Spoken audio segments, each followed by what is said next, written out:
أما بعد فإن خير الحديث كتاب الله وخير الهدي هدي محمد صلى الله عليه وسلم وشر الأمور محدثاتها وكل محدثة بدعة وكل بدعة ضلالة.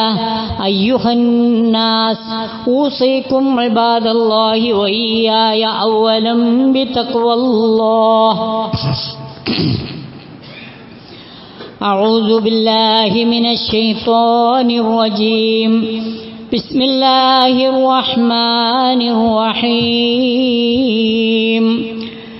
قال له موسى هل أتبعك على أن تعلمني مما علمت رشدا قال إنك لن تستطيع معي صبرا وكيف تصبر على ما لم تحط به خبرا قال ستجدني إن شاء الله صابرا ولا أعصي لك أمرا قال فإن اتبعتني فلا تسألني عن شيء حتى أحدث لك منه ذكرا. സമാധാനീയരായ സത്യവിശ്വാസികളെ, മാന്യ സത്യവിശ്വാസിനികളെ,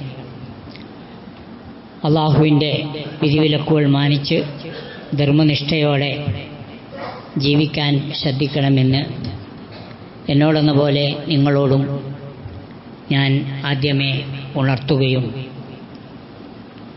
തഖ്വ കൊണ്ട് വസിയത്ത് ചെയ്യുകയും ചെയ്യുന്നു.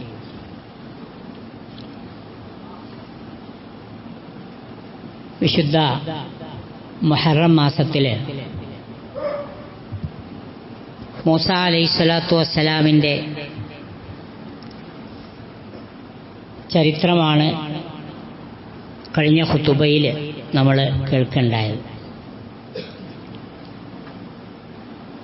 136 സ്ഥലങ്ങളിൽ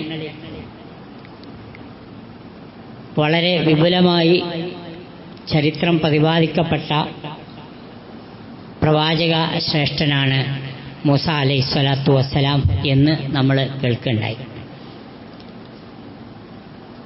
അചഞ്ചലമായ അദ്ദേഹത്തിൻ്റെ വിശ്വാസം, അതുപോലെ തന്നെ സമാനതകളില്ലാത്ത സംയമനം,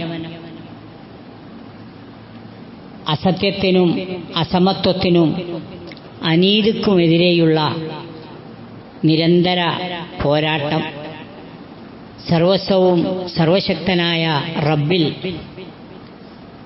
സമർപ്പിച്ചുകൊണ്ടുള്ള ഒരു സമർപ്പിത ജീവിതം, ഇങ്ങനെ വൈവിധ്യമാർന്ന തലങ്ങളിൽ മൂസാ അലൈഹിസ്സലാത്തു വസ്സലാമിൻ്റെ ജീവിതം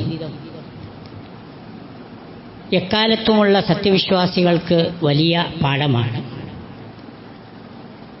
അദ്ദേഹവും അദ്ദേഹത്തിൻ്റെ അനുചരന്മാരും അവിടുത്തെ ഭരണാധികാരി റാംസീസ് ദ സെക്കൻഡ് എന്ന ഫറോവയുടെ ക്രൂരമായ മർദ്ദനത്തിന് വിധേയമായി. അവരുടെ ഉന്മ തന്നെ, അഥവാ ഈജിപ്തിൽ ഇസ്രായേല്യർ മൂസാ അലൈഹിസ്സലാത്തു വസ്സലാമും ഒക്കെ ജീവിക്കുന്നു എന്നത് തന്നെ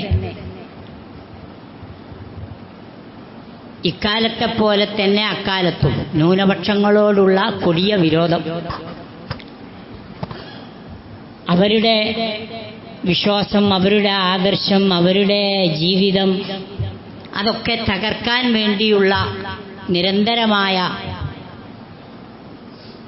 ക്രൂരമായ ഭരണവർഗത്തിൽ നിന്നുണ്ടായ ചെയ്തികൾ, അങ്ങനെ ആ ഒരു വിഭാഗത്തെ വേരോടെ പിഴുതെറിയാൻ, ആ നാട്ടിൽ നിന്ന് പുറത്താക്കാനുള്ള വെമ്പൽ, ഇതൊക്കെയാണ് യഥാർത്ഥത്തിൽ ഫറോവയിൽ നിന്ന് അന്ന് ഇസ്രായേല്യർ നേരിട്ടത്. ഇന്ന് അവരുടെ പിൻതലമുറക്കാർ എന്ന് അവകാശപ്പെടുന്ന ജൂതരിൽ നിന്ന് പാവപ്പെട്ട മുസ്ലിമീങ്ങൾ അനുഭവിച്ചു കൊണ്ടിരിക്കുന്നത്. അന്ന് ഫറോവ പറഞ്ഞത് ഇന്ന ഹൗലായിലെ ശുർദിമത്തുൻ ഖലീലൂൻ, ഇവരൊരു ന്യൂനപക്ഷമാണ്, വളരെ ചെറിയ ഒരു ന്യൂനപക്ഷം, ഈ നാട്ടിൽ കുടിയേറി പാർത്തവർ. വ ഇന്നഹും ലനാ ലഗായിലൂൻ, നമുക്ക് അവരോട് അടങ്ങാത്ത അമർഷമുണ്ട്, അവർ നമ്മുടെ നാട്ടിൽ ഉണ്ടായേക്കാൻ പാടില്ല. അതേ മനോഭാവം തന്നെയാണ് പള്ളി തകർക്കലിൻ്റെ പിന്നിൽ, ഏതെങ്കിലും ഭവന ഭേദനങ്ങൾ നടക്കുന്നതിൻ്റെ പിന്നിൽ, ബുൾഡോസർ രാജിൻ്റെ പിന്നിൽ. ഇപ്പോൾ ബീഹാറിലും അസമിലുമൊക്കെ നടക്കുന്ന പൗരത്വം ചോദ്യം ചെയ്തുകൊണ്ട് വോട്ടവകാശം നിഷേധിക്കുന്നതിൻ്റെ പിന്നിൽ ഇതേ ഒരു ഫറോവ മനസ്സ് നമുക്ക് കാണാൻ പറ്റും. ഇതൊക്കെ നമുക്കൊരു വലിയ പാഠമാകണം. അത്തരം ഒരു ക്രൂരമായ ചെയ്തികളെ എങ്ങനെയാണ് മൂസ അലൈഹിസ്സലാത്തു വസ്സലാമും അനുചരന്മാരും അള്ളാഹുവിൻ്റെ അപാരമായ സഹായത്താൽ അതിജയിച്ചത് എന്ന് വിശ്വാസികൾ പഠിക്കണം. ഇതൊക്കെയാണ് മുഹറവും മൂസ അലൈഹിസ്സലാത്തു വസ്സലാമിൻ്റെ ചരിത്രവും നമ്മെ പഠിപ്പിക്കുന്നത്. ആ ചരിത്രങ്ങളുടെ കൂട്ടത്തിൽ വിശുദ്ധ ഖുർആൻ പ്രത്യേകം പഠിപ്പിച്ച മറ്റൊരു ചരിത്രമുണ്ട്. അത് മൂസ അലൈഹിസ്സലാത്തു വസ്സലാമിനോട് തന്നേക്കാൾ വിവരമുള്ള മറ്റൊരാളുടെ അടുത്ത് പോയിട്ട് കുറച്ച് അറിവ് നേടാൻ, അല്ലെങ്കിൽ ക്ഷമ പരിശീലിക്കാൻ മൂസ അലൈഹിസ്സലാത്തു വസ്സലാമിനെ അള്ളാഹു പഠിപ്പിച്ചതാണ്. വിശുദ്ധ ഖുർആനിലെ 18-ാമത്തെ അധ്യായം നമ്മളെല്ലാ വെള്ളിയാഴ്ചയിലും പ്രത്യേകം പാരായണം ചെയ്യുന്ന സൂറ. ആ സൂറയിൽ പറയുന്ന 2-3 സുപ്രധാന ചരിത്ര കഥകളിൽ ഒരു കഥ ഇതാണ്. മൂസ അലൈഹിസ്സലാത്തു വസ്സലാമിനെ ഇൽമ് പഠിക്കാൻ അല്ലാഹു സുബ്ഹാനഹു വ തആല പറഞ്ഞയച്ച കഥ. ഇൽമില്ലെങ്കിൽ മനുഷ്യനും ഇതര ജീവജാലങ്ങളും തമ്മിൽ യാതൊരു ബന്ധവുമില്ല. മനുഷ്യന് അല്ലാഹു സുബ്ഹാനഹു വ തആല ചെയ്തു തന്ന വലിയ നിഅമത്ത് കാര്യങ്ങളെക്കുറിച്ച് അതിൻ്റെ ശരി തെറ്റുകളെ വ്യവച്ഛേദിച്ച് മനസ്സിലാക്കി ആ ശരിയുടെ പക്ഷത്ത് നിൽക്കാനുള്ള കഴിവാണ്. തലമുറകൾ സമ്പാദിച്ച ഇൽമുകൾ അടുത്ത തലമുറകളിലേക്ക് മനുഷ്യൻ കൈമാറുന്നു. അതുകൊണ്ടാണ് മനുഷ്യന് ഈ പുരോഗതി ഉണ്ടായത്. ആദ്യമായി ഹിറ എന്ന മൊട്ടക്കുന്നിൽ അവതരിച്ചത് ഈ ആയത്തുകളാണ്. അതാണ് ഇന്നും ഹിറ എന്ന ആ കുന്നിനെ, അല്ലെങ്കിൽ ആ മലയിലുള്ള ഗുഹയെ വിശ്വാസിയുടെ മനസ്സിൽ വളരെ പവിത്രമായി കാണാനുള്ള കാരണം, വാനലോകത്ത് നിന്നുള്ള മാലാഖയുടെ മലക്ക് മുഖേന കിട്ടിയ ഇൽമുകൾ, അല്ലാഹു സുബ്ഹാനഹു വ തആല കൊടുത്തയച്ച ഇൽമ് ജിബ്രീൽ അലൈഹിസ്സലാത്തു വസ്സലാം വിണ്ണിൽ നിന്ന് കൊണ്ടുവന്ന് മണ്ണിൽ നിന്ന് പിറന്ന മനുഷ്യന് നൽകി. ലോകത്ത് ഇന്നേ വരെ ഒരു ഗ്രന്ഥത്തിനും ആഹ്വാനം ചെയ്യാൻ പറ്റിയിട്ടില്ലാത്ത വലിയ ഒരു സ്ലോഗൻ എന്താണത്? ഇഖ്റ. അവിടുന്ന് തുടക്കം. വായിക്കണം, പഠിക്കണം, ഉൾക്കൊള്ളണം, ഗ്രഹിക്കണം, ചിന്തിക്കണം, ഒക്കെ ഇഖ്റഇന്റെ വിശാലമായ ആശയങ്ങളിൽ ഉൾക്കൊള്ളുന്നുണ്ട്. ആ വായിക്കണം എന്നുണ്ടെങ്കിൽ എഴുതിയ എന്തെങ്കിലും സംഗതികൾ ഉണ്ടാകണമല്ലോ, അപ്പോഴല്ലേ വായിക്കാൻ പറ്റുള്ളൂ. അതും അടുത്ത ആയത്തിൽ പഠിപ്പിക്കുന്നുണ്ട്. ഇഖ്റ വറബ്ബുക്കൽ അക്രം, ഇഖ്റ ബിസ്മി റബ്ബിക്കല്ലദീ ഖലഖ്, ഖലഖൽ ഇൻസാന മിൻ അലഖ്, ഇഖ്റ വറബ്ബുക്കൽ അക്രം അല്ലദീ അല്ലമ ബിൽ ഖലം, അല്ലമൽ ഇൻസാന മാ ലം യഅലം. കൊച്ചു കൊച്ചു സൂക്തങ്ങൾ, വിശാലമായ ആശയങ്ങൾ. ആദ്യമായിട്ട് ഇതാണ് അവതരിച്ചത്. പ്രവാചകൻ സല്ലല്ലാഹു അലൈഹി വസല്ലമ എഴുത്തും വായനയും പഠിച്ച ആളല്ല. വായിക്കാൻ അറിയാത്തവനോട് വായിക്കുമെന്ന് പറഞ്ഞാലുള്ളൊരു ബേജാറും ബുദ്ധിമുട്ടും ആലോചിച്ച് നോക്കുങ്ങൾ. വായിക്കാൻ അറിയാത്ത ഭാഷയിലുള്ള ഒരു പത്രം അല്ലെങ്കിൽ ഒരു പുസ്തകം എടുത്തിട്ട് അവൻ്റെ കയ്യിൽ കൊടുത്തിട്ട് വായിക്കുമെന്ന് പറയാം. ഇല്ലല്ലോ, വായിക്കാൻ കഴിയില്ല. അതേ സമയത്ത് വയറെ അരച്ച് തിന്നവനോട് കമ്പനിക്ക് വേണ്ടി ഒന്ന് ഇരിക്കുകയെന്ന് അറിഞ്ഞാലും അല്ലേ ഞാൻ ഇപ്പോൾ ഭക്ഷണം കഴിച്ചിട്ടുള്ളൂ, ആയിക്കോട്ടെ ഒന്ന് ഇരിക്കുകയെന്ന് അറിഞ്ഞാൽ വായിക്കും. ഒരു പക്ഷേ മറ്റോ തിന്നണതിനേക്കാൾ കൂടുതൽ തിന്നും ചെയ്തു. അത് ഓനെക്കൊണ്ട് ചെയ്യാൻ കഴിയണ ഒരു പരിപാടിയാണ്. കൈക്കോട്ട് ഇതുവരെ കൊത്താത്ത ഒരു മനുഷ്യനോട് എന്നാ കൊത്തിക്കോന്ന് പറഞ്ഞ് കൈക്കോട്ട് കൊടുത്താൽ ഓന് പറയാം, ഞാൻ ഇന്നേവരെ കൈക്കോട്ട് എടുത്ത് കളിച്ചു നോക്കിയിട്ടില്ല, പക്ഷെ ഒന്ന് ശ്രമിച്ചു നോക്കാം. വായിക്കാനറിയാത്ത അക്ഷരം തിരിയാത്ത ഒരാളിനോട് വായിക്കുമെന്ന് പറഞ്ഞാലുള്ള ഇടങ്ങേറ് ആലോചിച്ച് നോക്കുങ്ങൾ. മാനവികാരി, എനിക്ക് വായിക്കാൻ അറിഞ്ഞുകൂടാ, എന്നാ ജി പൊയ്ക്കോന്നല്ലേ പറയേണ്ടത്? അല്ല, അതല്ലായിരുന്നു ലക്ഷ്യം.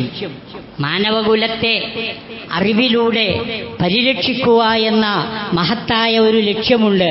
അതുകൊണ്ട് വീണ്ടും ജിബ്രീൽ അലൈഹിസ്സലാത്തു വസ്സലാം മുഹമ്മദ് സല്ലല്ലാഹു അലൈഹി വസല്ലമയെ ഒന്ന് പിടിച്ച് ഞെക്കി ഞെരുക്കി ആ രൂപത്തിലാണ് വിശുദ്ധ ഹദീസിലെ പ്രയോഗങ്ങൾ. എന്നുവെച്ചാൽ അത് കുറച്ച് മെനക്കെട്ട് പഠിച്ചേ പറ്റൂ, വായിച്ചേ പറ്റൂ. രണ്ടാമത്തെ വട്ടം മാനബി ഖാരി എന്ന് പറഞ്ഞപ്പോൾ വിട്ടില്ല, വീണ്ടും പിടിച്ചു. മൂന്നാമത്തെ വട്ടാണ് ഇതാണ്ട് ഓതിക്കൊടുത്തത്. ഇഖ്റ ബിസ്മി റബ്ബിക്കല്ലദീ ഖലഖ് ഖലഖൽ ഇൻസാന മിൻ അലഖ് ഇഖ്റ വറബ്ബുക്കൽ അക്രം അല്ലദീ അല്ലമ ബിൽ ഖലം. തലച്ചോറിൽ നിന്ന് ഏറ്റവും കൂടുതൽ സ്ഥൂലപേശികൾ പോകുന്നത് കയ്യിലേക്കാണ്. നമ്മളുടെ ഒരു ലോജിക്ക് വെച്ച് നമ്മൾ ചിന്തിക്കുകയാണെങ്കിൽ നമ്മൾ പറയും കണ്ണിലേക്കായിരുന്നു വേണ്ടത്, കാലിലേക്കായിരുന്നു വേണ്ടത് എന്നൊക്കെ. പക്ഷെ അല്ല, ഏറ്റവും കൂടുതൽ തലച്ചോറുമായിട്ട് ബന്ധിപ്പിച്ചത് കണ്ണിനെയല്ല, കാലിനെയുമല്ല, മറ്റൊരു അവയവത്തെയുമല്ല, മറിച്ച് കൈവിരലുകളെ. സുബ്ഹാനല്ലാഹ്. ആ എഴുതാൻ പറ്റിയ പാകത്തിൽ അല്ലാഹു സുബ്ഹാനഹു വ തആല മനുഷ്യന്റെ വിരലുകളെ സൃഷ്ടിച്ചു.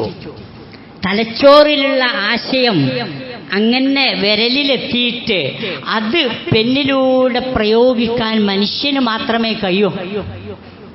കാട്ടിലെ രാജാവായിട്ട് നമ്മൾ വായിച്ചത് സിംഹത്തെയാണ്. ആ സിംഹത്തിനുള്ള ആ കഴിവ് അത് അല്ലാഹു സുബ്ഹാനഹു വ തആല മനുഷ്യനാണ് കൊടുത്തത്. ആ കഴിവ് മനുഷ്യൻ ഉപയോഗപ്പെടുത്തണം, വായിക്കണം, പഠിക്കണം. ഇന്നോളമുള്ള മനുഷ്യന്റെ ഉയർച്ചയ്ക്ക്, വളർച്ചയ്ക്ക്, വികാസത്തിന് നിദാനമായി വഹിച്ചത് ഈ വായനയാണ്, എഴുത്താണ്. അതുകൊണ്ട് മൂസാ നബി അലൈഹിസ്സലാത്തു വസ്സലാമിന് കുറച്ചും കൂടെ ജ്ഞാനം കൊടുക്കാൻ പടച്ചോൻ തീരുമാനിച്ചത് അങ്ങനെയാണ്. മൂസാ അലൈഹിസ്സലാത്തു വസ്സലാമിനെ കുറിച്ച് സഹീഹുൽ ബുഖാരിയിൽ വന്ന ഹദീസ് ഇങ്ങനെയാണ്: ഖാമ മൂസ ഖതീബൻ ഫി ബനി ഇസ്രായീൽ. ബനു ഇസ്രായേലിൽ മൂസാ അലൈഹിസ്സലാത്തു വസ്സലാം പ്രസംഗിച്ചുകൊണ്ടിരിക്കുക. വേറെ ചില റിപ്പോർട്ടനുസരിച്ച് ആ പ്രസംഗം ആളുകളുടെ ഹൃദയത്തെ വല്ലാതെ പിടിച്ചുലച്ചു. ആ പ്രസംഗം കേട്ടിട്ട് ആളുകളുടെ കണ്ണുകൾ ഈറനണിഞ്ഞു. വല്ലാതെ സ്വാധീനിച്ച ഒരു പ്രസംഗം. ആ പ്രസംഗം കഴിഞ്ഞപ്പോഴാണ് കൂട്ടത്തുനിന്ന് ഒരാൾ ചോദിച്ചത്, മൂസേ ഒരു കാര്യം ചോദിച്ചോട്ടെ, നമ്മളെ ഇടയിൽ നിങ്ങളെക്കാളും കൂടുതൽ വിവരമുള്ള ആളുണ്ടോ? അതാ ചോദ്യം. മൂസാ അലൈഹിസ്സലാത്തു വസ്സലാം ലളിതമായിട്ടാ ചിന്തിച്ചത്. ഒരു പ്രവാചകനാണ്, അള്ളാഹുവിൽ നിന്ന് വഹയി ലഭിക്കുന്ന ആളാണ്. ആ നിലക്ക് മൂസാ അലൈഹിസ്സലാത്തു വസ്സലാം പറഞ്ഞു, ഇല്ല, ഞാൻ തന്നെയാണ് വലിയ ആലിമ് തന്നെയാണ് ഇപ്പം എൻ്റെ ഒരു അറിവ്. പക്ഷെ അതൊരു അബദ്ധമായിരുന്നു. ഒരു പ്രവാചകൻ എന്ന നിലക്ക് ആ കാര്യം അള്ളാഹുവിലേക്ക് വിടണമായിരുന്നു. അവിടെയാണ് അള്ളാഹു അഅലം എന്ന് പറയുന്ന ആ ഒരു വചനത്തിന്റെ പ്രത്യേകത. മഹാരഥന്മാരായ പണ്ഡിതന്മാർ അവർ ശേഖരിച്ച വിജ്ഞാനങ്ങളൊക്കെ കിതാബുകളിലൂടെ നൽകിയിട്ട് അവസാനം പറയുന്ന വേർഡ് അതാ, അല്ലാഹു അഅലം എന്നോ അല്ലെങ്കിൽ അല്ലാഹു റസൂലുഹു അഅലം എന്നോ. നോക്കുകള്, സൂറത്തുൽ ബഖറയുടെ ആദ്യത്തിലും ആ അലിഫ് ലാം മീം കൊടുത്തത് ആ അർത്ഥത്തിലാണ്. എല്ലാ ജ്ഞാനവും മനുഷ്യന് ഇല്ല എന്ന് മനുഷ്യൻ വിചാരിക്കണ്ട, ഞാൻ തന്നെയാണ് ഇവിടുത്തെ വലിയ ആലിമെന്ന്. അലിഫ് ലാം മീം എന്ന് പറഞ്ഞാൽ ഏത് ആലിമിന് അർത്ഥം പറയാൻ പറ്റുക? ഒരു മുഫസ്സിറിനും അതിൻ്റെ അർത്ഥം വ്യാഖ്യാനിക്കാൻ പറ്റിയിട്ടില്ല. അതുകൊണ്ട് അവിടെ നമുക്ക് കാണുന്ന വ്യാഖ്യാനം എന്താണ്? അല്ലാഹു റസൂലുഹു അഅലം. ഇത് പറയാത്തതിൻ്റെ പേരിൽ മൂസാ അലൈഹിസ്സലാത്തു വസ്സലാമിനെ ജിബ്രീൽ അലൈഹിസ്സലാത്തു വസ്സലാം ആക്ഷേപിച്ചു എന്നാണ്. മാത്രമല്ല അടുത്ത അറിയിപ്പ് എന്താണ്? മൂസേ, മജ്മഉൽ ബഹ്റൈൻ എന്ന് പറയുന്ന ഒരു സ്ഥലമുണ്ട്. ആ സ്ഥലം ഏതാണ് എന്നതിനെക്കുറിച്ച് പണ്ഡിതന്മാർക്കിടയിൽ വ്യത്യസ്ത അഭിപ്രായങ്ങളുണ്ട്. എന്തോട്ടെ, ആ സ്ഥലത്ത് പോയാൽ നമ്മിൽ നിന്ന് അറിവ് ലഭിച്ച ഒരു അടിമയെ നിനക്ക് കാണാൻ പറ്റും. അയാളിൽ നിന്ന് നീ കുറച്ച് കാര്യങ്ങളൊക്കെ പഠിച്ചറിയണം. ഇതാണ് മൂസാ അലൈഹി സ്വലാത്തു വസ്സലാമിന് കിട്ടിയ വിവരം. ഇൽമ് യഥാർത്ഥത്തിൽ തേടിയിട്ട് അങ്ങോട്ട് പോകണം എന്നുള്ള. ഹാറൂൺ റഷീദിന്റെ കൊട്ടാരത്തിലേക്ക് പണ്ഡിതന്മാരെങ്ങോട്ട് വിളിച്ചപ്പോൾ ചില പണ്ഡിതന്മാർ പറഞ്ഞാൽ എന്താണെന്നറിയോ? നമ്മളെ കൊട്ടാരത്തിന് നല്ല സൗകര്യമൊക്കെ ഉണ്ടാവും, അബ്ബാസി ഖലീഫയായിരുന്നല്ലോ, അതുകൊണ്ട് കൊട്ടാരത്തിലേക്ക് അങ്ങോട്ട് വന്നിട്ട് ഇൽമ് തരാൻ പറ്റൂല.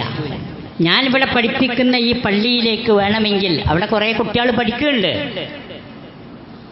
ഖലീഫക്ക് വേണമെങ്കിൽ എന്ത് ചെയ്യാ, നിങ്ങളെ കുട്ടിയെ അങ്ങോട്ട് പറഞ്ഞേക്കാം. അങ്ങനെ ആ ഇൽമിന്റെ ഗരിമ, അറിവിന്റെ ഗരിമ നിലനിർത്തിയ, അതിന്റെ ഡിഗ്നിറ്റി കീപ്പ് ചെയ്ത മഹാരഥന്മാരായ പണ്ഡിതന്മാർ കഴിഞ്ഞു പോയിട്ടുണ്ട്. ഇതിന്റെ ഏറ്റവും കൂടുതൽ ഖുറാഫാത്ത് നമ്മുടെ സമൂഹത്തിൽ പ്രചരിക്കാൻ കാരണം ആ പണ്ഡിതന്മാർ അവരുടെ ആ നിലപാടിൽ ഉറച്ചു നിൽക്കാത്തത് കൊണ്ട് ആളുകൾക്കനുസരിച്ച് ദീനി ചാച്ചും ചെരിച്ചും വെച്ചിട്ട് എങ്ങനെയാകാന്ന് പറഞ്ഞപ്പോഴാണ് അവിടെ എല്ലാവിധ ഖുറാഫാത്തുകൾക്കും കയറി വരാനുള്ള ഒരു ചാൻസ് ഉണ്ടായത്. അതിരിക്കട്ടെ, മൂസാ അലൈഹി സ്വലാത്തു വസ്സലാമിന് ഈ വിവരം കിട്ടിയപ്പോൾ മൂസാ അലൈഹി സ്വലാത്തു വസ്സലാം തൻ്റെ ഭൃത്യനെ വിളിച്ചിട്ട് പറഞ്ഞു, അള്ളാഹുവിൽ നിന്ന് ഇങ്ങനെ ഒരു വിവരം നമുക്ക് ലഭിച്ചിട്ടുണ്ട്, അതുകൊണ്ട് നമുക്ക് മജ്മഉൽ ബഹ്റൈനിലേക്ക് പോകാം. ഫ്ലൈറ്റിന് ടിക്കറ്റ് ബുക്ക് ചെയ്തിട്ടല്ല കേട്ടോ പോക്ക്, വേറെ ഏതെങ്കിലും വാഹനം ഉപയോഗിച്ചു അല്ല, നടന്നിട്ടാണ് പോക്ക്. വിശുദ്ധ ഖുർആനിലെ സൂറത്തുൽ ബഖറയിൽ അല്ലാഹു സുബ്ഹാനഹു വ തആല 60 മുതൽ 82 വരെയുള്ള ആയത്തുകളിൽ ഈ കാര്യം നമ്മെ പഠിപ്പിക്കുന്നുണ്ട്. وَإِذْ قَالَ مُوسَى لِفَتَاهُ لَا أَبْرَحُ حَتَّى أَبْلُغَ مَجْمَعَ الْبَحْرَيْنِ أَوْ أَمْضِيَ حُقُبًا. മൂസാ അലൈഹി സ്വലാത്തു വസ്സലാം തൻ്റെ ബാല്യക്കാരനോട്, അതല്ലെങ്കിൽ തൻ്റെ ഭൃത്യനോട് പറഞ്ഞു, 2 ബഹറുകൾ, സമുദ്രങ്ങൾ കൂടിച്ചേരുന്ന ഒരു സ്ഥലത്ത് നമുക്ക് പോകേണ്ടതുണ്ട്. അതല്ലെങ്കിൽ നമ്മൾ ഉദ്ദേശിച്ച ആ മഹൽ വ്യക്തിയെ എവിടെയാണോ കണ്ടെത്താൻ കഴിയുക അതുവരെ നമുക്ക് ആ യാത്ര തുടർന്നു കൊണ്ടിരിക്കേണ്ടതുണ്ട്. فلما بلغا مجمع بينهما نسيا حوتهما فاتخذ سبيله في البحر سربا. മജ്മഅൽ ബഹ്റൈൻ എന്ന് പറയുന്ന സ്ഥലത്തേക്ക് പോകുമ്പോൾ ഭക്ഷണത്തിന് വേറെ ഒന്നും വകുപ്പില്ലാത്ത ഒരു കാലത്ത് ഒരു കുട്ടയിൽ അത്യാവശ്യം ഭേദപ്പെട്ട ഒരു മത്സ്യത്തെ പിടിച്ചിട്ടാണ് പോണത്. ആ മത്സ്യത്തിന് ജീവനുണ്ടായിരുന്നില്ല എന്നതാണ് വ്യക്തമായ അഭിപ്രായം. ഏതായിരുന്നാലും ഈ സ്ഥലത്തെത്തി മൂസാ അലൈഹി സ്വലാത്തു വസ്സലാം അല്പം വിശ്രമിച്ചു, ഉറങ്ങുന്നതിനിടയിൽ അവിടെയുള്ള പ്രത്യേക ജലം, സഹീഹുൽ ബുഖാരിയിലൊക്കെ കാര്യം പറയുന്നുണ്ട്, ഈ മത്സ്യത്തിന് തട്ടിയപ്പോൾ, മത്സ്യത്തിന്റെ ഈ കൊട്ടയിലേക്ക് വെള്ളം തെറിച്ചപ്പോൾ മത്സ്യം എന്ത് ചെയ്തു, കൊട്ടയിൽ നിന്ന് ചാടി ഒരു പ്രത്യേക തുരങ്കം പോലെ ഒരു മാർഗമുണ്ടാക്കി അതിലൂടെയാണ് പോയി. മൂസാ അലൈഹി സ്വലാത്തു വസ്സലാം ഉണർന്നിട്ട് സംഗതി പറയാന്നാ വിചാരിച്ചത്, പക്ഷെ അദ്ദേഹം അത് മറന്നുപോയി. ഭൃത്യൻ മൂസാ അലൈഹി സ്വലാത്തു വസ്സലാം ഉണർന്നു, അങ്ങനെ യാത്ര തുടരുകയാണ്. فلما جاوزا قال لفتاه آتنا غداءنا لقد لقينا من سفرنا هذا نصبا. വർക്കൊക്കെ എണീറ്റ് വിശപ്പ് കൂടിയപ്പോൾ മൂസാ അലൈഹി സ്വലാത്തു വസ്സലാം ബുദ്ധനോട് പറഞ്ഞു, നമ്മളെ കയ്യിലുള്ള ആ മീൻ എടുത്തിട്ട് നമുക്കൊന്ന് ഭക്ഷണം ഉണ്ടാക്കാം, നല്ല വിശപ്പ് അനുഭവപ്പെടുന്നുണ്ട്, ദീർഘയാത്രയിൽ വലിയ ക്ഷീണവും നമ്മെ ബാധിച്ചിട്ടുണ്ട് എന്ന് പറഞ്ഞു. അപ്പോഴാണ് ഈ ഭൃത്യൻ ഈ മജ്മഉൽ ബഹ്റൈനിൽ എത്തുമ്പോഴാണ് ഈ മത്സ്യം നമുക്ക് നഷ്ടപ്പെടുക എന്ന കാര്യം മൂസാ അലൈഹി സ്വലാത്തു വസ്സലാം പറഞ്ഞത് ഓർത്തത്. قال أرأيت إذ أوينا إلى الصخرة فإني نسيت الحوت وما أنسانيه إلا الشيطان أن أذكره واتخذ سبيله في البحر عجبا. അപ്പോഴാണ് അദ്ദേഹം മൂസാ അലൈഹി സ്വലാത്തു വസ്സലാമിനോട് പറഞ്ഞത്, എന്നാൽ ആ മത്സ്യം നമുക്ക് നഷ്ടപ്പെട്ടിട്ടുണ്ട്, ഒരുപക്ഷെ പിശാചായിരിക്കാം എന്നെ മറപ്പിച്ചത്. ഇങ്ങനെ കടലിലേക്ക് ആ മത്സ്യം എടുത്തു ചാടി പ്രത്യേക ഒരു തുരങ്കം സൃഷ്ടിച്ച് ആ മീനങ്ങനെ പോവുണ്ടായി, ഞാനത് പറയാൻ വിട്ടുപോയതാണ്. മൂസാ നബി അലൈഹി സ്വലാത്തു വസ്സലാം പറഞ്ഞു, താങ്കളോട് ഞാൻ പറഞ്ഞിരുന്നുവല്ലോ ആ സ്ഥലത്തായിരിക്കും നമ്മൾ അന്വേഷിക്കുന്ന ആളുണ്ടാവുക, അതുകൊണ്ട് ആ വഴിയെ നമുക്ക് തിരിച്ചു പോകേണ്ടതുണ്ട്. قال ذلك ما كنا نبغ فارتدا على آثارهما قصصا فوجدا عبدا من عبادنا آتيناه رحمة من عندنا وعلمناه من لدنا علما. അവിടെ എത്തിയപ്പോൾ തൻ്റെ അടിമകളിൽപ്പെട്ട ഒരു അടിയാനെ, ഒരു അടിമയെ അവർ കണ്ടെത്തി. അതായിരുന്നു ഖളിർ. ഖിളിർ എന്നാണോ ഖളിർ എന്നാണോ പറയേണ്ടത്, അതിലുണ്ട് തർക്കം. മൊത്തത്തിൽ വലിയ ആശയക്കുഴപ്പമുണ്ട് ഖളിർ അലൈഹിസ്സലാമിൻ്റെ കാര്യത്തിൽ. ഭയങ്കര വിവരക്കേട് ആളുകൾ പറയാറുണ്ട്. ഖളിർ അലൈഹി സ്വലാത്തു വസ്സലാം ജിബ്രീലാണ് എന്ന് പറയുന്ന കള്ളക്കഥകളുണ്ട്. ഖളിർ അലൈഹിസ്സലാം ഇസ്രായേലിയരിൽ പെട്ട ആളാണ് എന്ന് പറയുന്നവരുണ്ട്. ഖളിർ അലൈഹി സ്വലാത്തു വസ്സലാമിന് അള്ളാഹു ഒരിക്കലും മരണം കൊടുത്തിട്ടില്ല. അതുകൊണ്ട് ചില നമ്മളെ നാട്ടിലെ ഈ ഭ്രാന്തന്മാരായി നടക്കുന്ന ഔലിയാക്കന്മാർ എന്ന് വാദിക്കുന്ന ആളുകളുണ്ടല്ലോ, അവരൊക്കെ വാദിക്കാറുള്ളത് ഞാൻ ഖളിറിനെ കണ്ടു എന്നാണ്. അതൊക്കെ വ്യാജമായ ചില വാദങ്ങളാണ്. ഒരു മനുഷ്യനും അല്ലാഹു സുബ്ഹാനഹു വ തആല കലാകാലം വസിക്കാനുള്ള ഒരു അവകാശം കൊടുത്തിട്ടില്ല, അങ്ങനെ ഒരു കഴിവ് നൽകിയിട്ടില്ല. അത് ഖുർആന്റെ നസ്സാണ്. അതുകൊണ്ട് തന്നെ ഖളിർ ഇന്നും ജീവിക്കുന്നു എന്ന് പറയുന്നതിൽ അർത്ഥമില്ല. ഖളിർ അലൈഹിസ്സലാം നബിയായിരുന്നോ, അതല്ല സ്വാലിഹായ അടിമയായിരുന്നോ, കേവലം ഒരു ഒലിയായിരുന്നോ എന്നതിലും അഭിപ്രായ വ്യത്യാസമുണ്ട്. അതിൽ ഏറ്റവും ഖുർആനും ഹദീസും നമുക്ക് പറഞ്ഞു തരുന്നത് ഖളിർ അലൈഹിസ്സലാത്തു വസ്സലാമിന് പ്രവാചകത്വം ലഭിച്ചിരുന്നു, അള്ളാഹുവിൻ്റെ വഹി ലഭിച്ചിരുന്നു, അള്ളാഹുവിൽ നിന്നുള്ള അറിവ് ലഭിച്ചിരുന്നു. അതുകൊണ്ടാണ് മൂസയെ പോലെയുള്ള ഒരു പ്രവാചകൻ അലൈഹിസ്സലാമിനോട് ഖളിർ അലൈഹിസ്സലാത്തു വസ്സലാമിൻ്റെ അടുത്ത് ചെന്ന് പഠിക്കാൻ ആവശ്യപ്പെട്ടത് എന്ന് ഈ ചരിത്രം വ്യക്തമാക്കുന്നുണ്ട്. വളരെ ദീർഘമായ ഒരു ചരിത്രമാണ്. അതിൽ നിന്ന് പഠിക്കുന്ന ആളുകൾക്ക് ഒരുപാട് അറിവുകൾ ഉൾക്കൊള്ളാനുണ്ട്. പഠിക്കാൻ വേണ്ട കാര്യങ്ങൾ എന്തൊക്കെയാണെന്ന് ഈ കഥ നമ്മെ പഠിപ്പിക്കുന്നുണ്ട്. ഏതായിരുന്നാലും വിജ്ഞാനത്തോട് ഒരു സത്യവിശ്വാസിക്കുണ്ടായിരിക്കേണ്ട പ്രതിബദ്ധത, വിജ്ഞാനത്തോട് ഒരു സത്യവിശ്വാസിക്കുണ്ടാകേണ്ട താല്പര്യം, വിജ്ഞാനം നുകരുക എന്നത് സത്യവിശ്വാസിയുടെ ഏറ്റവും പ്രധാനപ്പെട്ട ഒരു ക്വാളിറ്റിയാണ് എന്ന കാര്യം ഒക്കെ ഇതിലൂടെ ഖുർആൻ പഠിപ്പിക്കുന്നുണ്ട്. ബാക്കി കാര്യങ്ങൾ കൂടെ നമുക്ക് പഠിക്കാവുന്നതാണ്.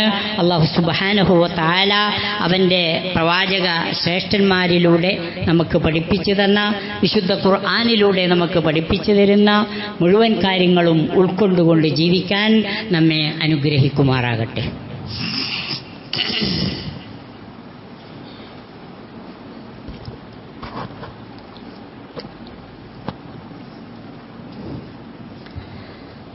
الحمد لله الذي هدانا لهذا وما كنا لنهتدي لولا أن هدانا الله والصلاة والسلام على رسول الله وعلى آله وصحبه أجمعين.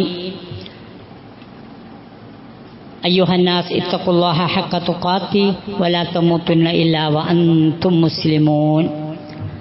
അള്ളാഹുവെ ഭയപ്പെട്ടുകൊണ്ട് അവൻ്റെ ഉപദേശ നിർദ്ദേശങ്ങൾ ജീവിതത്തിൽ പകർത്തിക്കൊണ്ട് ധർമ്മനിഷ്ഠയോടെ ജീവിക്കാൻ ശ്രദ്ധിക്കണമെന്ന് എന്നോടെന്ന പോലെ നിങ്ങളോടും ഞാൻ ഒരിക്കൽ കൂടി ഉണർത്തുകയും ഉപദേശിക്കുകയും ചെയ്യുന്നു. വിജ്ഞാനം ആർജിക്കുക എന്നത് സത്യവിശ്വാസിക്ക് ഉണ്ടാകേണ്ട ഒരു ഗുണമാണ്. ആ വിജ്ഞാന സമ്പാദനത്തിന് പ്രായം ഒരു തടസ്സമല്ല. എന്തായിരുന്നാലും നുബുവത്ത് കിട്ടൽ സാധാരണഗതിയിൽ 40 വയസ്സ് കഴിഞ്ഞിട്ടാണ്. അങ്ങനെയാണെങ്കിൽ മൂസാ നബി അലൈഹി സ്വലാത്തു വസ്സലാമിന് 40 വയസ്സ് കഴിഞ്ഞിട്ടുണ്ടാവും. എത്രാമത്തെ വയസ്സിലാണെന്ന് നമുക്ക് പറയാൻ വയ്യ. ഏതായാലും ആട്ടെ, മൂസാ അലൈഹി സ്വലാത്തു വസ്സലാമിനോട് അള്ളാഹു സുബ്ഹാനഹു വ തആല നാട് വിട്ടുപോയിട്ട് വിജ്ഞാനം ആർജിക്കാൻ കൽപ്പിച്ചു. പ്രായമല്ല പ്രശ്നം. നബി തിരുമേനി സല്ലല്ലാഹു അലൈഹി വസല്ലമയുടെ സദസ്സിൽ വളരെ പ്രായം ചെന്ന ആളുകൾ ഉണ്ടായിരുന്നു. അപ്പോൾ ഏത് പ്രായക്കാരനാണെങ്കിലും ഇൽമ് ആർജിക്കേണ്ടതുണ്ട്. തലബുൽ ഇൽമി ഫരീളത്തുൻ അലാ കുല്ലി മുസ്ലിമിൻ വ മുസ്ലിമ. ഹദീസിൻ്റെ സിഹത്തിനെ കുറിച്ച് ചെറിയ അഭിപ്രായ വ്യത്യാസങ്ങളുണ്ടെങ്കിലും ആശയം ശരിയാണ് എന്ന് എല്ലാ മുഹദ്ദിസുകളും അഭിപ്രായപ്പെട്ടിട്ടുണ്ട്. വിജ്ഞാനം ആർജിക്കുക എന്നത് മുസ്ലിമായ മനുഷ്യൻ്റെ, പുരുഷൻ്റെ, മുസ്ലിമായ വനിതയുടെ ഒരു ബാധ്യതയാണ്. ആ വിജ്ഞാനത്തിന് എന്തൊക്കെ ഉണ്ടാകണം എന്ന സംഗതിയാണ് ഇതിലൂടെ, ഈ കഥയിലൂടെ ഒന്ന് വിശുദ്ധ ഖുർആൻ പഠിപ്പിക്കുന്നത്. ഇമാം ശാഫിഈ റഹ്മത്തുള്ളാഹി അലൈഹി അദ്ദേഹത്തിൻ്റെ കവിതാ സമാഹാരത്തിൽ പഠിപ്പിച്ചൊരു സംഗതിയുണ്ട്. അഖീലൻ തനാലൽ ഇൽമ ഇല്ലാ ബിസിത്തത്തിൻ സഉംബിക അൻ തഫ്സീലിഹാ ബിബയാനി. പ്രിയ സഹോദര, വിജ്ഞാന സമ്പാദനത്തിന് ഒരു 5-6 കാര്യം ഒക്കേണ്ടതുണ്ട്. പഠിക്കാൻ എല്ലാവരെ കൊണ്ടും പറ്റൂല. എന്തൊക്കെ വേണമെന്നറിയോ? ദക്കാഉം വഹിർസുൻ വസ്തിബാറും വബുൽഗത്തുൻ വഇർഷാദു ഉസ്താദിൻ വതൂലു സമാനി. ദക്കാവുൻ, ആൾ ഇൻ്റലിജൻ്റ് ആകണം, കുറച്ച് ബുദ്ധി വേണം. അല്ലെങ്കിൽ നമ്മളെ ഈ സ്ക്രൈബിനെ കൊണ്ട് പരീക്ഷ എഴുതിക്കണ മാതിരിയാവും. വലിയ ഉപകാരമൊന്നും ഉണ്ടാവില്ല. ഓനും പാസ്സായി എന്ന് പറയാമെന്ന് മാത്രം. വഹിർസുൻ, മറ്റൊന്ന് വേണ്ടത് ഇൻട്രസ്റ്റാണ്, താല്പര്യം വേണം. ഇൻട്രസ്റ്റ് ഇല്ലാത്തവന് പഠിക്കാൻ പറ്റൂല. വസ്തിബാറുൻ, മറ്റൊന്ന് അല്പം ക്ഷമിച്ച് പഠിക്കാനുള്ള ഒരു സാഹചര്യം ഉണ്ടാകണം. എങ്ങനെ ഒരു ക്ലാസ് ഒഴിവാക്കാന്നുള്ളിലാണ് കൂലങ്കശായിട്ട് പലരും ഗവേഷണം നടത്തിക്കൊണ്ടിരിക്കുക. 2023-ലോ 2022-ലോ മഴ ഉണ്ടായിട്ട്, പെരുമഴ ഉണ്ടായിട്ട് അവധി പ്രഖ്യാപിച്ചത് അന്ന് എങ്ങനെയെങ്കിലുമൊക്കെ തപ്പിപ്പിടിച്ചിക്കാണ്ട് ഇന്ന് സ്കൂളുകൾക്ക് അവധി എന്നാണ് കൊടുക്കും. ഡേറ്റ് ഒന്നും നോക്കൂല. കാണേണ്ട താമസം ഇന്ന് എല്ലാ സ്കൂളും ഒഴിവാണ്, ഞാൻ പോണില്ല എന്നറിയും. ഈ രൂപത്തിൽ മടി മാത്രമുള്ളവന് പഠിക്കാൻ പറ്റൂല. നല്ല സഹനശക്തി വേണം, ക്ഷമിച്ച് നിൽക്കാൻ കഴിയണം. അത് മൂസാ അലൈഹി സ്വലാത്തു വസ്സലാമിൻ്റെയും ഖദിർ അലൈഹി സ്വലാമിൻ്റെയും ആ ചരിത്രം പഠിക്കുമ്പോൾ നമുക്ക് മനസ്സിലാവും. വബുൽഗത്തുൻ, പഠിക്കാനുള്ള ഒരു സാഹചര്യം വേണം. വല്ലാതെ വയറ് കാഞ്ഞാണ്ട് പട്ടിണി അടക്കുന്ന ഒരു സാധുവിന് പഠിക്കാൻ കഴിയൂല. പഠിക്കാനുള്ള സൗകര്യങ്ങൾ, സബ്സ്റ്റനൻസ് അതുണ്ടാകണം. അപ്പോഴേ ഓന് പഠിക്കാൻ പറ്റുള്ളൂ. വേറൊന്ന്, എല്ലാം നമ്മൾ ഈ സോഷ്യൽ മീഡിയയിൽ നിന്നും ഗൂഗിളിൽ നിന്നും അതുപോലെയുള്ള ഇതിൽ നിന്നും മാത്രം എടുത്താൽ പോരാ. പിന്നെയോ ഇർഷാദ് ഉസ്താദിൻ, വേറെ ചില ഇതിൽ നമുക്ക് കാണാൻ കഴിയുമോ സുഹബത്ത് ഉസ്താദിൻ, ഒരു ഉസ്താദിന്റെ അധ്യാപകന്റെ സുഹബത്ത് കിട്ടണം, ഇർഷാദ് ഗൈഡൻസ് കിട്ടണം. വത്തൂലു സമാനി, ആ പഠിക്കാൻ പറ്റിയ ഒരു സഫിഷ്യന്റ് ടൈമും വേണം, അല്ലാത്തവന് പഠിക്കാൻ കഴിയൂല. പരീക്ഷന്റെ തലേന്ന് മാത്രം പഠിച്ചോന് എല്ലാം തേഞ്ഞു എന്ന് വിചാരിച്ചിക്കണിൽ യാതൊരു അർത്ഥമില്ല. ഒരു മതിയായ ടൈം പഠിക്കാൻ എടുക്കേണ്ടതുണ്ട്. ഒരുപാട് കാര്യങ്ങൾ ഇതൊക്കെ അമ്മ പഠിപ്പിച്ചു തരുന്നുണ്ട്. ഏതായിരുന്നാലും പഠന പ്രക്രിയ എന്നത് യുദ്ധം കൊടുമ്പിരിക്കൊള്ളുന്ന സമയത്ത് പോലും ഇസ്ലാം ഒരു വിഭാഗം ആളുകൾ ദീനിൽ അവഗാഹം നേടുന്ന ആളുകളായിട്ട് അവിടെ ഉണ്ടാകണം. അവരും കൂടി യുദ്ധത്തിന് പോകാൻ പാടില്ല എന്ന് ഖുർആൻ പറയുന്നുണ്ട്. പഠനത്തോട് അതീവ താല്പര്യം കാണിക്കുകയും പഠനം നമ്മുടെ ജീവിതത്തിൻ്റെ ഒരു ഭാഗമാക്കി മാറ്റുകയും ചെയ്യാൻ നമുക്ക് സാധിക്കണം. അല്ലാഹു സുബ്ഹാനഹു വ തആല നമ്മെ അനുഗ്രഹിക്കുമാറാകട്ടെ. നമ്മുടെ എല്ലാവരുടെയും സദുദ്ദേശങ്ങൾ അല്ലാഹു സുബ്ഹാനഹു വ തആല നമുക്ക് നിറവേറ്റി തരുമാറാകട്ടെ. കൂടുതൽ ദീനീ കാര്യങ്ങൾ പഠിക്കുവാനും പഠിച്ച കാര്യങ്ങൾ ജീവിതത്തിൽ പകർത്തുവാനുമുള്ള തൗഫീഖ് അല്ലാഹു സുബ്ഹാനഹു വ തആല നമുക്ക് ഏവർക്കും നൽകി അനുഗ്രഹിക്കുമാറാകട്ടെ. നമ്മിൽ നിന്നും വന്നുപോയ ചെറുതും വലുതുമായ തെറ്റുകുറ്റങ്ങൾ ഗഫൂറും റഹീമുമായ തമ്പുരാൻ നമുക്ക് ഏവർക്കും പുറത്ത് മാപ്പാക്കി തരുമാറാകട്ടെ. നമ്മിൽ നിന്നും മരണപ്പെട്ടുപോയ നമ്മുടെ മാതാപിതാക്കൾ, ബന്ധുമിത്രാദികൾ, സഹോദരി സഹോദരങ്ങൾ, ഉറ്റവർ ഉടയവർ എല്ലാവർക്കും അല്ലാഹു സുബ്ഹാനഹു വ തആല മഗ്ഫിറത്തും റഹ്മത്തും പ്രദാനം ചെയ്യുകയും അല്ലാഹുവിൻ്റെ ജന്നാത്തുൽ ഫിർദൗസിൽ അവരെയും നമ്മയും ഒരുമിച്ച് കൂട്ടുകയും ചെയ്യുമാറാകട്ടെ. اللهم صل وسلم على رسولك محمد صلى الله عليه وسلم. اللهم اغفر للمؤمنين والمؤمنات والمسلمين والمسلمات الأحياء منهم والأموات يا مجيب الدعوات ويا قاضي الحاجات. اللهم لا تدع لنا ذنبا إلا غفرته ولا عيبا إلا سترته ولا هما إلا فرجته ولا مريضا إلا شفيته ولا حاجة من حوائج الدنيا والآخرة إلا قضيتها ويسرتها لنا يا أكرم المكرمين وارحمنا بأنواع رحمتك يا أرحم الراحمين.